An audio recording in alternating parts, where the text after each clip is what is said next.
So in my happy journal, like, I want to write down things that haven't happened yet, but I feel like are going to happen. We'll make it up. Okay, so that's okay to make up fake things. Listen, most of your shit is made up anyway. I mean, this is what people do. They make up something of how bad it's going to be when you get here, and you're not disappointed. So I can make up something as good as it's going to be when it gets there. It's called future pacing. It's called designing your future and how you want it. My future's going to be sweet, dude. It's going to be freaking... Now, what you need to do is use it in your happy journal. Oh, I got it. Yeah. Again, if you draw out what your future, what you'd like to be, your brain has a tendency to do that. But see, what we do is we look at the miserable past. Something happens today. We take our miserable past and we future pace it. You see that? This is what we're doing anyway. All right. Yeah. All right, did you hear that? So what she did, she went from birth all the way up to present every year and looked for people. What? She all the way up to 24, right. So she did every year, every person, every experience, every person, and went and cleaned it up. All right, now again, as I'm telling you again, as I said before, change your parents' history. Change your grandparents' history in your head. Because people will use their parents' history and say, it's in my blood, it's my nature.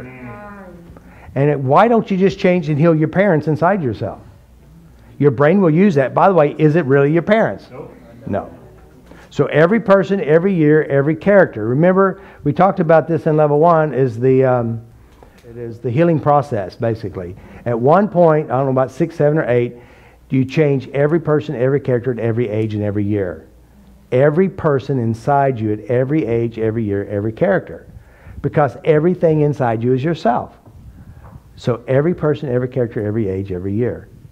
Every role. Everything you witnessed, heard, or watched.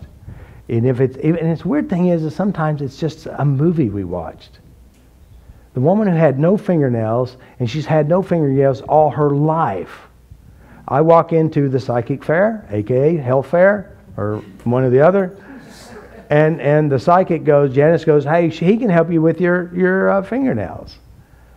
And I sat with her. I didn't know where her original memory was, but I went and addressed how internally she did this.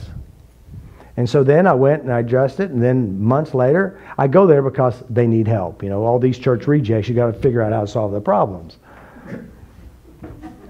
Anyway, so I'm there. I gave my presentation. 6 months later, I went back there again. I gave the presentation, and she says, look, Robert, I have fingernails. Wow. Now, by the way, I had no proof. She didn't even know why she had any fingernails. So I addressed her internal representations, and she said, it really bothered me that I didn't logically understand why I had no fingernails. I kept asking my mind over and over again. What happened? Where did it come? Where did it begin? And finally, her brain gave her a memory when she watched TV.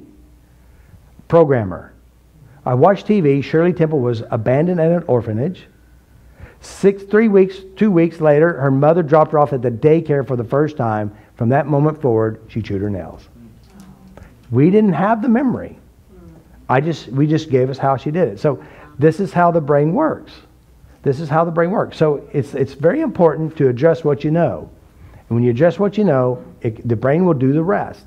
It's all metaphoric. So this is fun work. By the way, you want a better life? You want to be happier? You want to live really long and then die and figure out you died, didn't even know it? Wouldn't that be cool? You're having life and having fun, skiing, sailing, jumping out of planes, whatever you do.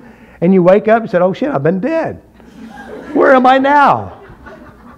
You know, and you find out it's better than what they've been telling you, you know. Who wants to die between two virgins? You know what the deal is? They didn't tell you what kind of virgins you're going to get. We're talking about these geeks with glasses on. You don't want that one, do you? Well, who knows what? We don't know what's going to happen, do we? Pick a good one. Pick a good one. Right? So here's the deal. Tap all the time, anytime. Have your tapping buddies. You're having a bad day? Tap. If you tap, you get better. It's just smart thinking. So anybody else still have resistance tapping on yourself?